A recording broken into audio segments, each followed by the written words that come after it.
অসহায় দীপার দুই বাচ্চাকে সহ দীপাকে আশ্রয় দিল অর্জুন। আর ঠিক তখনই সূর্য এলো।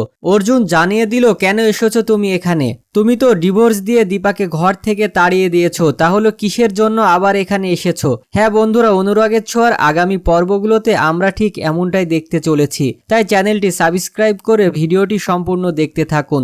দীপা তো অবাকই হয়ে যায়, সে ভাবতেও পারে না যে ডাক্তারবাবু তাকে ডিভোর্স দিয়েছে, আর মাও কোনো প্রতিবাদ করছে না।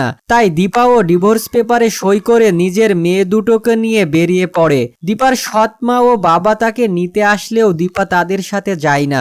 রাস্তায় বেরিয়ে কি করবে কিছুই খুঁজে পায় না। ঠিক তখনই রাস্তাতে অর্জুনের সাথে তাদের দেখা হয়। অর্জুন দীপাকে দেখে চিনে ফেলে আর বলে, দীপা তুই এখানে?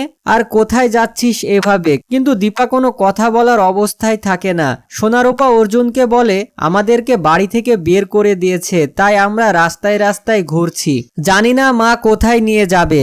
রূপার মুখে এমন কথা শুনে অর্জুন অবাক হয়ে যায়। অর্জুন বলে, চলো তোমরা আমার সাথে যাবে। কিন্তু তখন দীপা বলে, না আমরা আপনার সাথে যাব না, আমাদের একটা ঠিকই ব্যবস্থা হয়ে যাবে। অর্জুন বলে, দীপা তোর মনে নেই পরীক্ষার সময় সব সময় তুই আমার কাছ থেকে কত সাহায্য পেতি? কিন্তু তুই তো সব সময়ই বলতি, না অর্জুন দা আমি এভাবে কোনো মানুষের সাথে সাহায্য নিই না। আমি জানি দীপা তোর খারাপ লাগছে আমার সাথে যেতে, কিন্তু বিশ্বাস কর আমার খুব ভালো লাগবে তুই আমার সাথে গেলে। ওইদিকে সূর্য কান্নায় ভেঙে পড়ে আর বলতে থাকে, দীপার সাথে যেটা সে করেছে তা ঠিক করেনি। দীপাকে ডিভোর্স দেওয়াটা তার একদমই উচিত হয়নি। সূর্য ভাবে, আমি আর দীপা 6 বছর আলাদা ছিলাম, তাও আমাদের ডিভোর্স হয়নি, কিন্তু আজ আমি একজন বাইরের লোকের সামান্য কথাতে আমার মায়ের দিব্যি রাখতে দীপাকে ডিভোর্স দিয়ে দিলাম। দীপা অর্জুনের বাড়ি গেলেও তার মনে শান্তি নেই। দীপা না খাচ্ছে না ঘুমাচ্ছে, কারণ সে ডিভোর্সের ব্যাপারটা একদমই মেনে নিতে পারছে না। দীপার শুধু একটা কথাই মনে হচ্ছে, আমাকে কেউই বুঝলো না, এত বছর ধরে আমাকে শুধু পরীক্ষায় দিয়ে যেতে হলো, আজকেও শাস্তিটা আমিই পেলাম। শেষমেশ আমার আর ডাক্তারবাবুর ডিভোর্স হয়ে গেল। তবে অর্জুন বারবার দীপাকে অনেক বোঝানোর চেষ্টা করে। ওইদিকে সূর্য দীপাকে খুঁজতে খুঁজতে অর্জুনের বাড়ি চলে আসে এবং অর্জুনকে রিকোয়েস্ট করে দীপার সাথে দেখা করার জন্য।